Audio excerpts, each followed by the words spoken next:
Alright, happy Friday everyone. Michael here to update you on the latest on what's going on out there in the weather community. As you can see right here on their GFS model, as I was talking about yesterday, we're going to have those rain showers, those summer type of showers that are going to come in.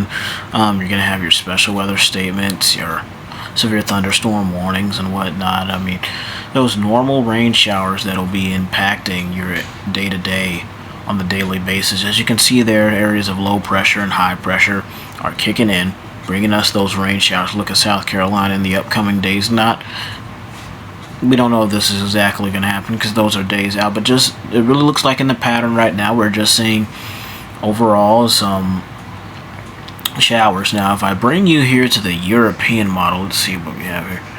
The European model, the Euro model we have here shows us pretty much, like I said yesterday, the same thing.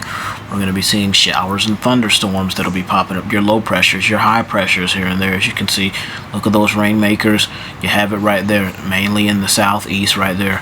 Tropical, wouldn't say tropical moisture. Be sure if that's the correct term there. But just rain showers that will be impacting the south. As you can see, the southeast United States, the east coast. I mean, just rain, rain, rain. That's how summer is. Now, with rain, that sounds like a thing that would be a cool-off, so to speak, but we're about to get extremely hot, as I talked about in yesterday's video. If you haven't seen that, go check it out. We're going to be talking about some heat. Heat will be impacting us. Yes, that is correct. Heat, 100-degree temperatures, the real temperatures, not the heat index temperatures, but those will be the real temperatures that will be impacting us. If you haven't done so already, make sure you like, comment, and subscribe on this video. So let's get right into it with this heat. Right here to give you an update on what's going on. Let's look at the Storm Prediction Center. Actually, let's start off with that. So day one on the Storm Prediction Center, as you can see right here, we have those areas of severe weather threat. It's going to be the middle part of the country, the eastern part of the country as well as the southern part of the country. You're really going to have your main concern. It's going to be about up in here. It's not drawn right. Up in here, up in there, and then so these areas right here you're going to have to want to watch out for. A tornado threat, and I know it looks like a low threat because it's a 5% chance. 5% chance of tornado threat.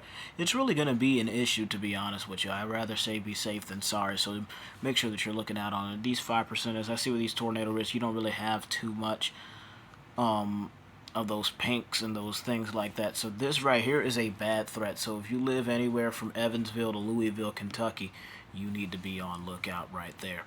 So that's something you need to be aware of. Now, as far as our wind threat, middle part of the country, and like I said before, this whole area right here, it's just been getting battered and battered by severe weather over and over, as you can see. So that area needs to watch out for the wind threat, as well as the eastern, southeastern parts.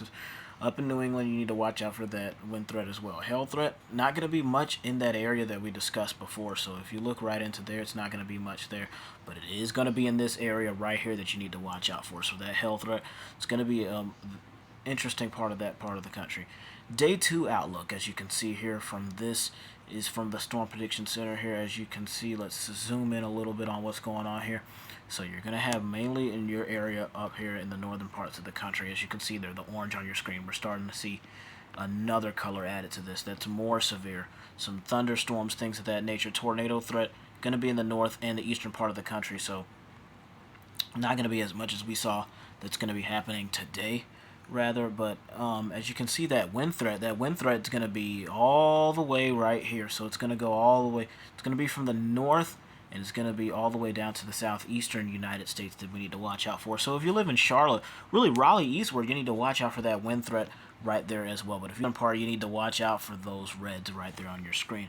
Raleigh eastward as well. But that hatched area is what makes it worse. So not only do you have that, I think that's a 30% chance, I could be wrong, but not only do you have that 30% chance, you have that hatched area. So that hatched area makes it worse.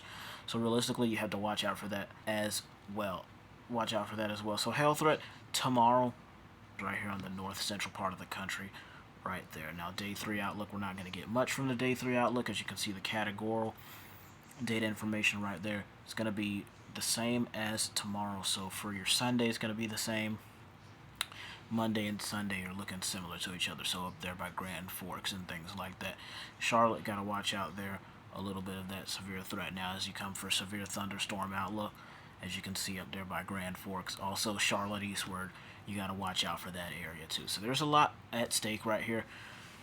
Right now, I'm going to bring you that heat threat. The heat threat we're going to be seeing hundreds. I'm not going to stay too long on that subject, but it's going to be...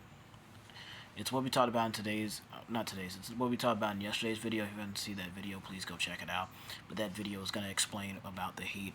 It's going to be about around the same thing that we're saying right now. It's pretty much packing a punch. Heat outlook. So as you can see there... We're going to look right here, and today we're going to have some heat there in the southern United States. Mainly wrapped around, as you can see that section there, it's more severe as you get into Dallas, El Paso area. You're going to want to watch out there. Atlanta region, really around the Dallas, El Paso area. As we get continued on, as you can see, we're going to get those purples. And now we have that Thursday we can look out for as well. So we already saw the purples up in Chicago, St. Louis, as you can see. Look at Thursday outlook. We're finally adding Charlotte to the table here in the southeast, so that's going to be an issue. So remember, you know your guidelines, you know what to watch out for, because this heat's going to be dangerous. Really, this eastern part of the country right here, specifically those purple areas, from Atlanta, Charlotte, St. Louis, Chicago, Detroit. You're in those purple areas all the way up to next week. So gradually, as I said in yesterday's video, if you haven't seen that, go check it out. You're going to see Friday, Saturday, Sunday, Monday, Tuesday, Wednesday, Thursday, as you can see across the eastern U.S., it continues to get hotter and hotter. It's going to gradually do it in that cycle right there, according to the National Weather Service. Not exactly sure about it, but it's looking like we're going to be in a very, very heat situation. Temperatures in the hundreds, heat indexes higher than 100.